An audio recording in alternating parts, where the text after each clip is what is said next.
Matt, thank you so much for joining me on the show today. I'm excited about this because you're the first guest that literally is probably about 30, 45 minutes down the road from me. That's right. So that's pretty exciting that we're actually that close and in the same I know. province. We're in the neighborhood. That's right. That's right. Two marketers having a chat here. You have an impressive history and background in marketing, digital tech, and everything. Been through your website, and you wrote, several different books, and we're going to talk on a couple of those topics here today, and then we're going to touch on a very relevant topic, AI, a little bit later on in the show. So, Matt, I want to talk first about your thoughts around people becoming complacent, old habits, and how that's actually impacting their small business. One of the phrases I hear all the time being in rural Nova Scotia is, "That's the way I've always done this. Why should I change?" What's your view on this and how it's actually negatively impacting businesses? Yeah, well, it's a massive negative impact. And a lot of times, the person who is the owner of the business or the manager of the business is so busy that they are unaware of the problems that are happening. And I think the first biggest problem is that in a business, the idea is let's figure out how to do this thing, right? So, Mhm. whatever it is we're going to do, it doesn't matter what industry it is.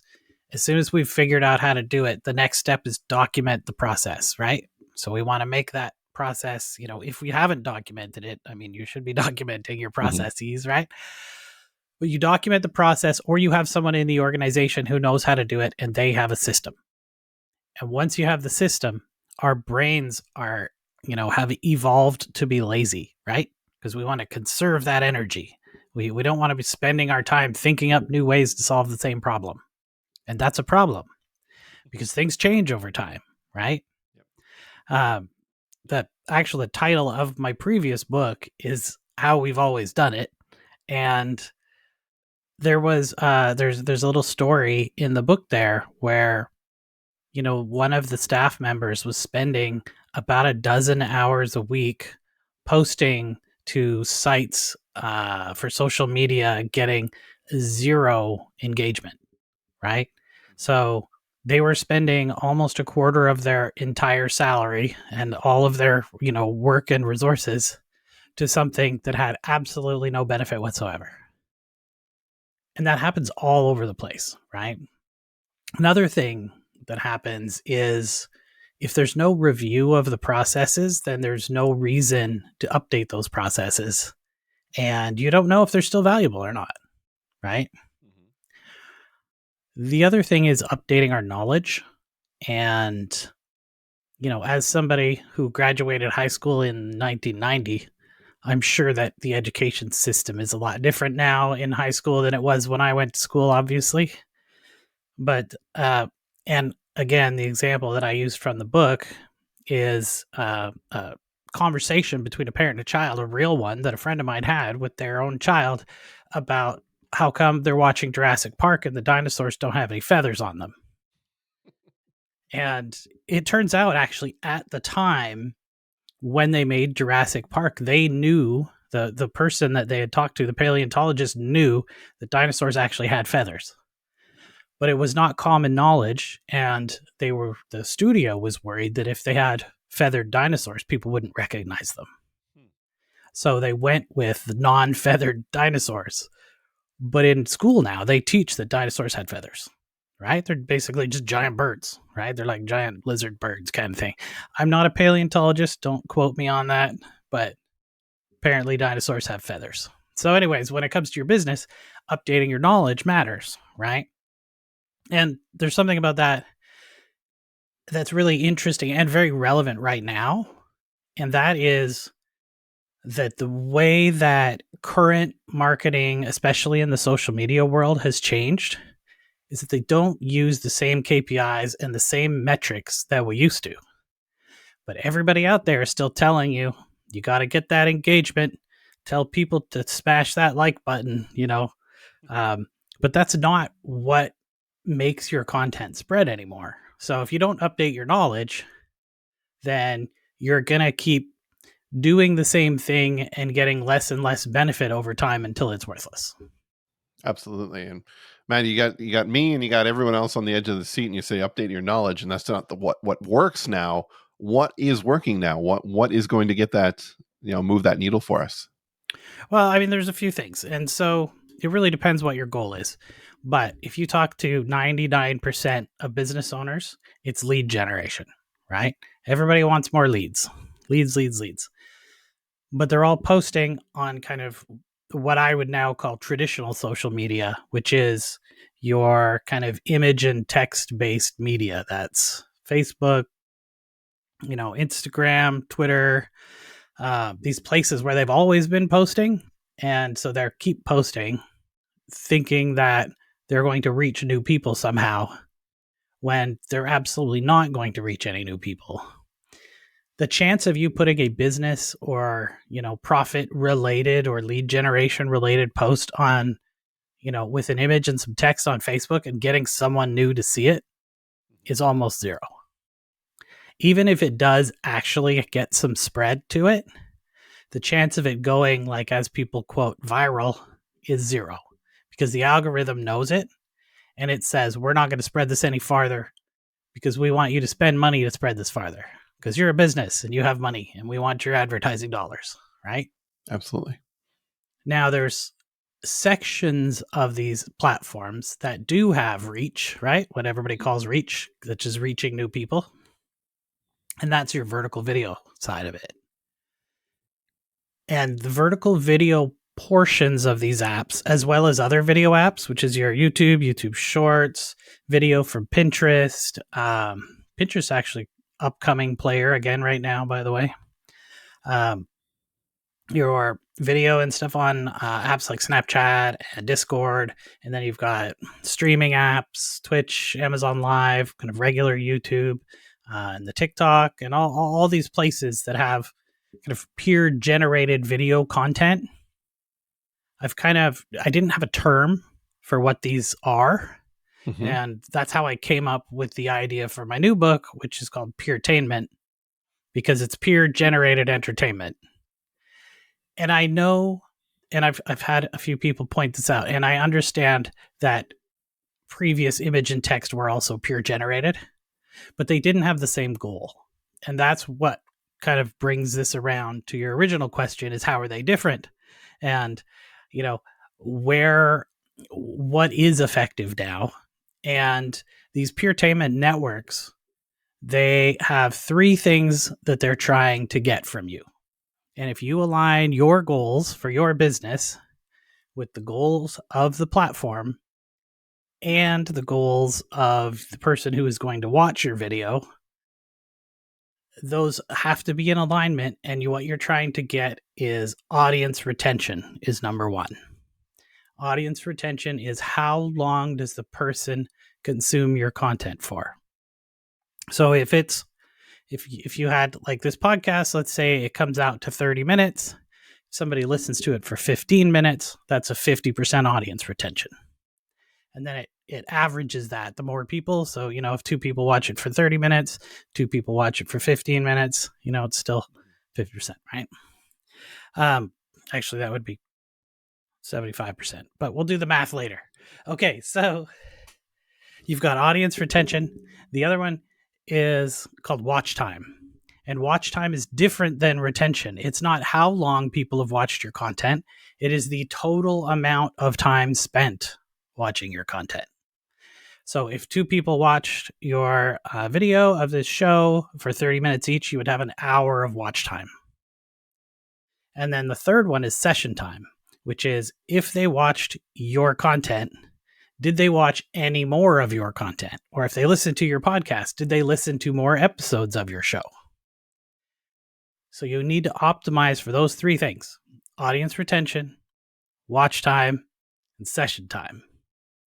And the reason you need to optimize for those is that there's an AI that's looking at those statistics and it's saying, wow, people like to watch your entire video or most of your video, and they watch other videos that you've made.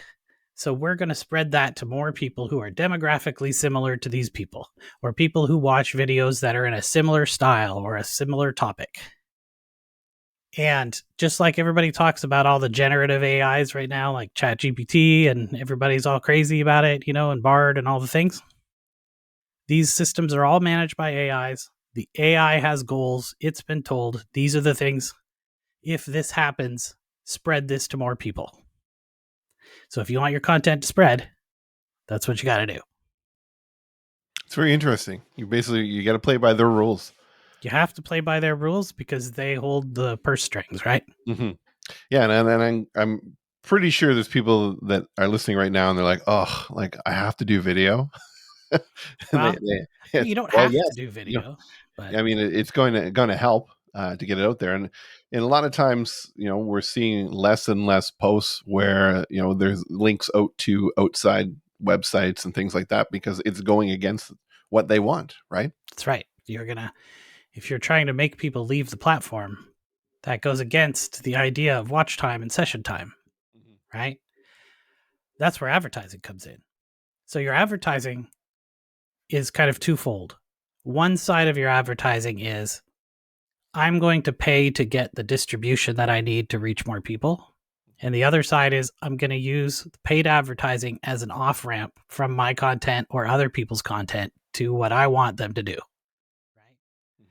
So you could pay to get distribution, have them watch your content, and we'll get back to that in a second. You pay for distribution, have them watch your content or listen to it, whatever the case may be.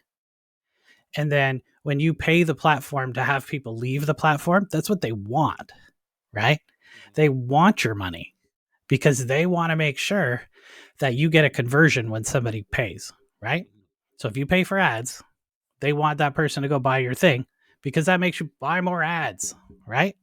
And that's how they make money. So if we go back to it for a second, if you're going to distribute content and pay for that distribution, you still need to follow those three rules. You still need to say, how can I get people to keep watching my ad as long as possible?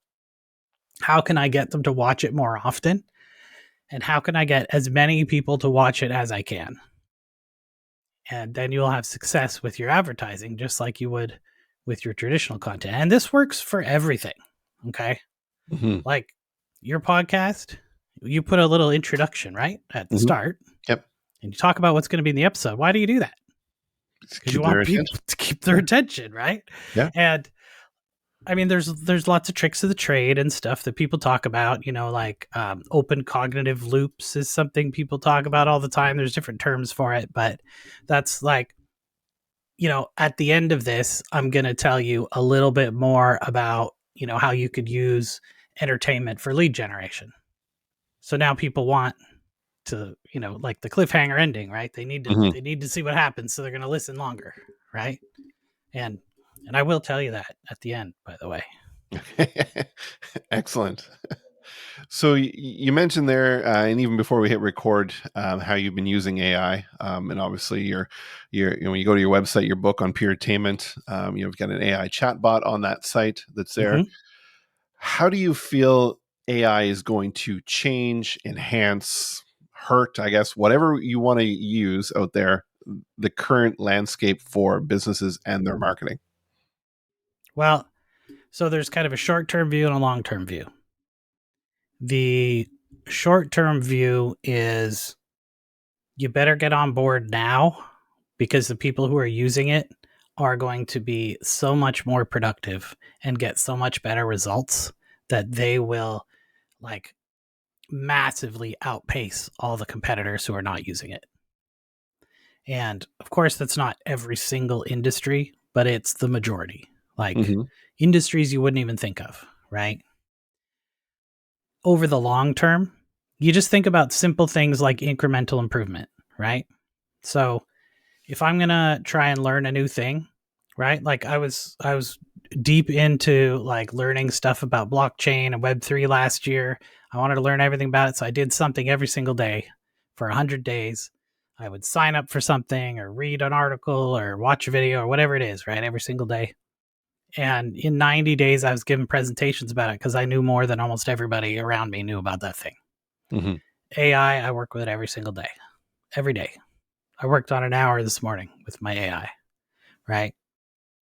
And There's two things that are going to massively disrupt marketing.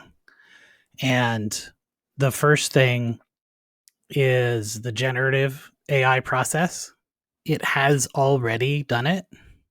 So if I can't find a stock photo, I make one, right? Mhm. If I need a video or something like certain types of video transitions, if I need a SRT file to upload with a video that has the closed captioning, I just upload it into Runway and I hit the button and I go back to it half an hour later and the file's generated, right? If Mhm. I have a video that's in this format we're at right now while we're recording, 16 by 9, I can take this entire video, put it into an AI called Munch. Munch will cut it to 9 by 16, subtitle it, tell me what tags to use, tell me what hashtags to use, give me a Twitter post to go along with it, and subtitle it with, and generate the SRT file. It does it all automatically. Mhm. I was doing that in my agency and taking, you know, 8 to 10 hours to cut up an hour of video and get it all done. And now we do it in 30 minutes. So compare an agency that's still doing it where it takes 10 hours and another agency who's doing it where it takes 30 minutes and multiply that by a year. So it's hundreds and hundreds and hundreds, Mhm. thousands of hours just for one task, right? Mhm.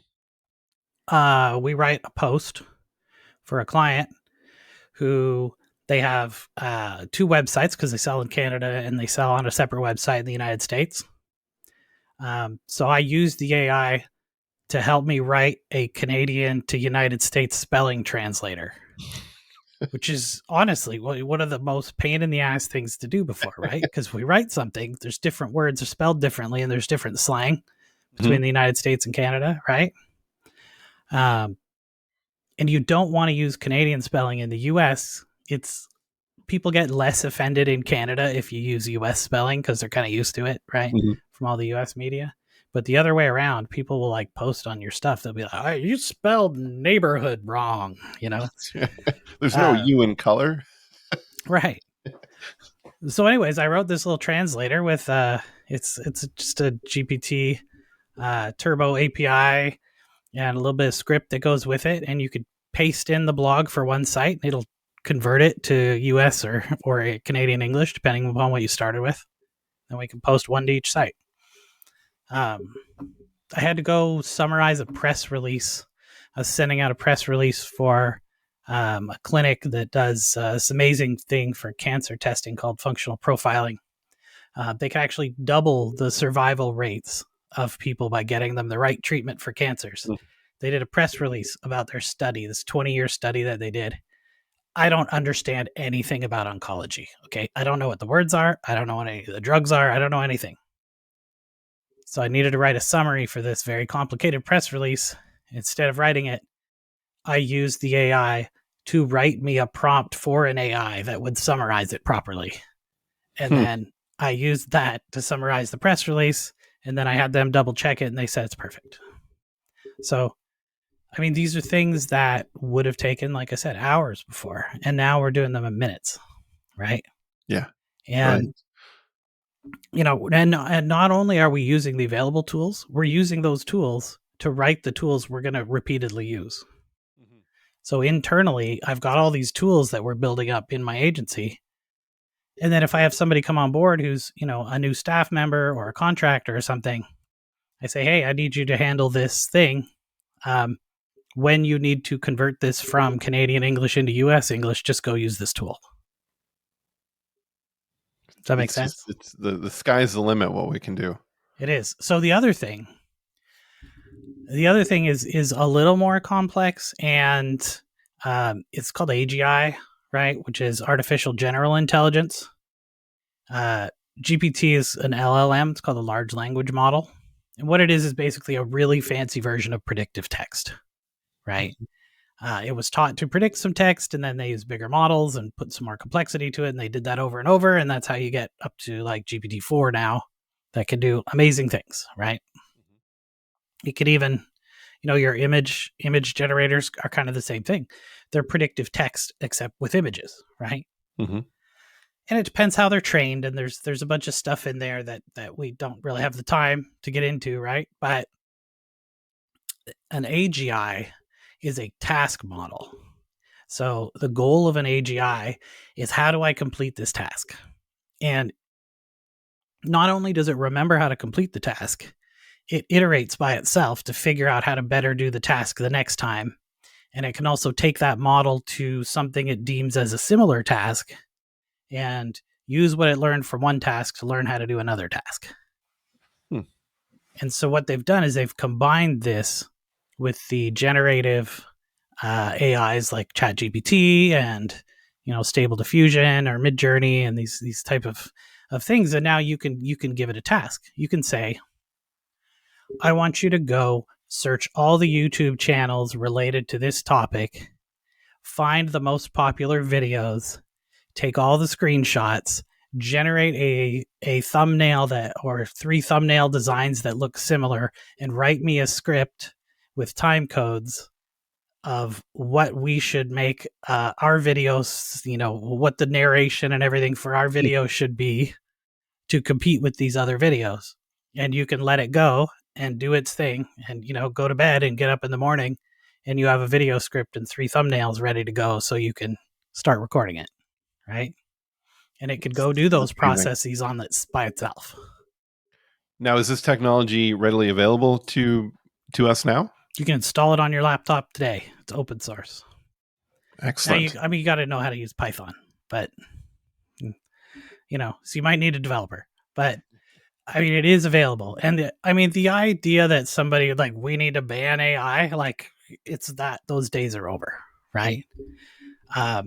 Like, it's open source. It's on separate computers now. There's no way that you can ever block it. You can't ban it, and you can use the system to build the system itself better. So, it's just, there's no way to get rid of it. It's the genie's out of the box. Unless you kill all electronics in the world, it's done, right? You can install an AGI on your phone with Linux. So that's crazy. So I want to talk a bit about, using AI in, let's say the chatbot type of method, because I notice you have one on your website, and, people over the years have, had chat bots, so to speak. How has AI leveled this up and made this more useful than just, you have to go in and put all the questions and possible answers into the system? So there's 2 things that you can use with a chatbot. And I'm using a system called embedding on the peertainment.com website. And if you use that chatbot and you ask it a question like, who was the editor of the book?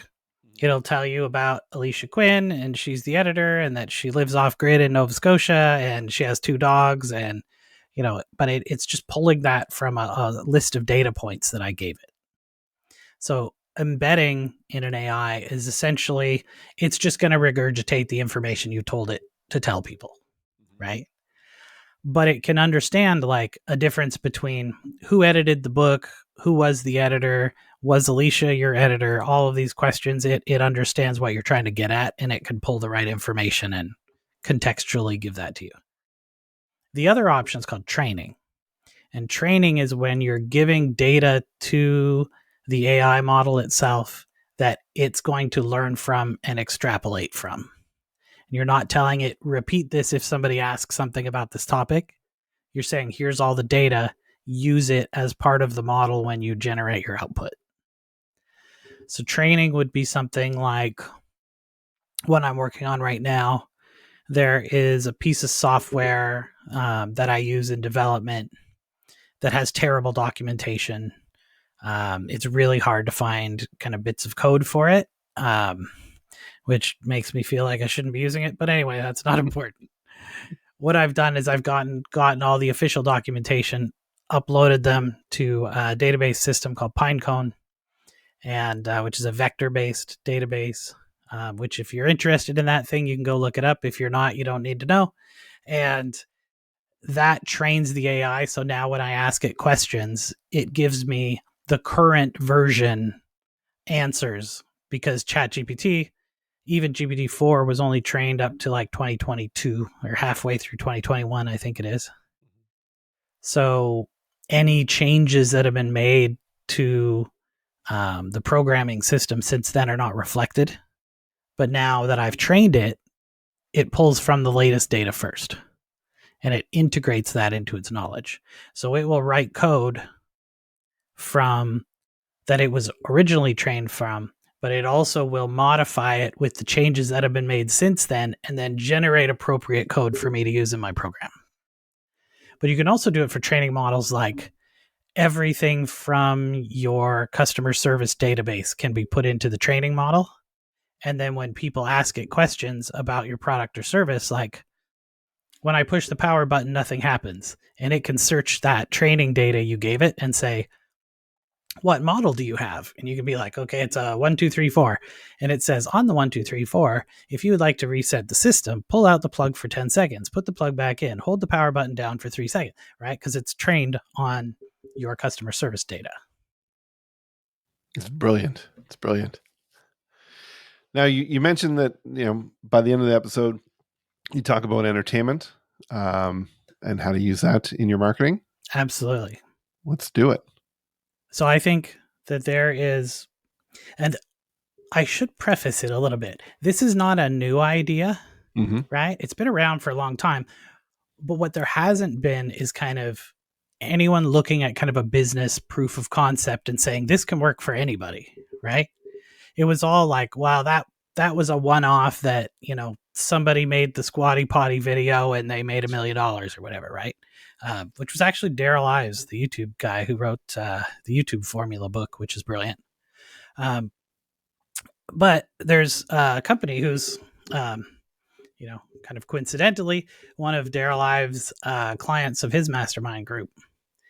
They refurbish office furniture, which is probably the most boring thing that you can imagine, right?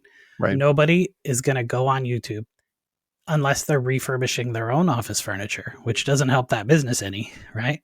Nobody's going to watch videos about refurbishing office furniture. So what they did is they said, okay, what are the things in an office that people actually care about, right? That has something to do with furniture.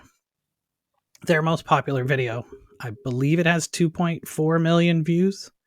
I'd have to go back and check it again.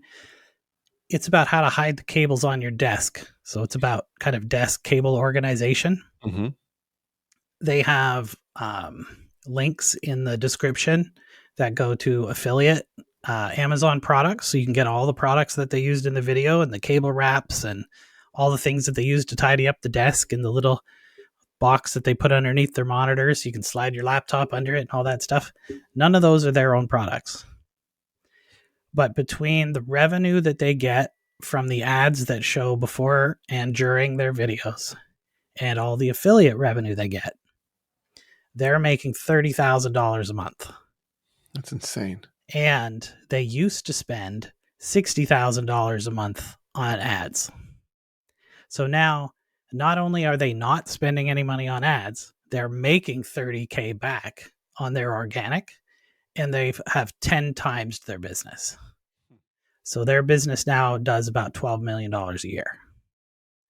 So if you want to spread your message, get your business out to people, get paid while you do it, and improve your business, those are the 4 things that you can do by having an excellent kind of peertainment focused strategy. And it, just like you were saying, where people are like, oh, now I got to do video. Well, now you have AI tools. They will take your blog or whatever it is. They'll give you the ideas of what to write. They will take your blog or your script, right, and turn it into a script. You can use them for titling, SRT files to get the closed captioning done. All of these tasks that used to be a huge pain in the ass are all automated now. You can even use them to automate picking out stock footage. One thing I would consider, though, is that editing is probably one of the least talked about, but the most important things around it. So you have to edit to be very concise. And if you're not concise, then you get people drop off because they get bored. And when they drop off, you lose audience retention. And when you lose audience retention, your stuff doesn't get distributed. So you have to edit to be very concise. There's a million videos about editing. I would suggest watching a channel on YouTube called Film Booth. It's an exceptional channel to learn about editing. I also have some ways that you can learn storytelling, especially for very short stories like TikTok and YouTube Shorts and Reels, using some formats like fast fiction. And I talk about those in the Puretainment book also. Excellent. So where can people get these books? It's on Amazon, yeah, everywhere in the world, hardcover and in Kindle. And you can also go to puretainment.com and chat with our chatbot or have it write your next blog or your next video for you. And if you want a really simple prompt you can do, go to puretainment.com. It's PEER and then tainment, just like entertainment. There's a little chatbot button in the bottom right corner and type in you are a, and then whatever your title is. So let's say you're a plumber, right? You go to the chatbot and you type in, you are a professional plumber. You are going to write about and then think about a problem that your clients have, right? And type that in. You are going to write about what to do if your sink is plugged with kitchen scraps. Hit enter and it will write an article about it for you. And you can say, convert this into a post for Facebook, and it will put it into a Facebook post for you. Then you can say, rewrite this as a video script that is no longer than 60 seconds. And there's your TikTok script. And you want to try it out, save yourself some time, or give it to whoever handles your, your social media or whatever it is that they do for you, and have them try it out. Believe me, the worst thing that'll happen is you'll get some good ideas. Absolutely. Now, before we close up here, somebody's listening and says, "You know what? This Matt guy, he's amazing. I think he can really help my business." You have a digital marketing company called Hook, hookdm.ca. Quickly give a 1 minute kind of talk on what you do, who you work with, and how you can help them. Sure. So we actually run two marketing agencies. We run Hook Digital Marketing Canada and Hook Digital Marketing in the United States. We don't have a specific niche or anything like that. Our goal is to try and determine what your business needs, what's the best way we can achieve it, and what are you going to need to make that happen. And then we can provide some of those services, but we can also farm out other services or, refer you to people who could do those things for you. But the best bet is just you can actually go to MatthewRouse.com, and that'll give you links to not only the books, but also both the agencies. And if you have a company who sells in Canada and the United States, that is probably the closest thing to, a niche for us, because our business was founded in the United States, where I lived for 20 years. But we also have the Canadian side, where I live in Nova Scotia, and I'm originally a Canadian as well. And my wife's from the United States, and she runs a flower farm. Oh, which is fun because I get to live on a flower farm with a bunch of chickens and stuff. You live in the life, hey? That's right. Rural Nova Scotia on the flower farm. So Matt, thank you so much for sharing this wisdom. I know there's so many things in the playback. I'm going to be writing down the tools, the books, and everything. Thanks, Sean. You have to send me your address, and I'll ship you over a book. Awesome. Sounds great. All right.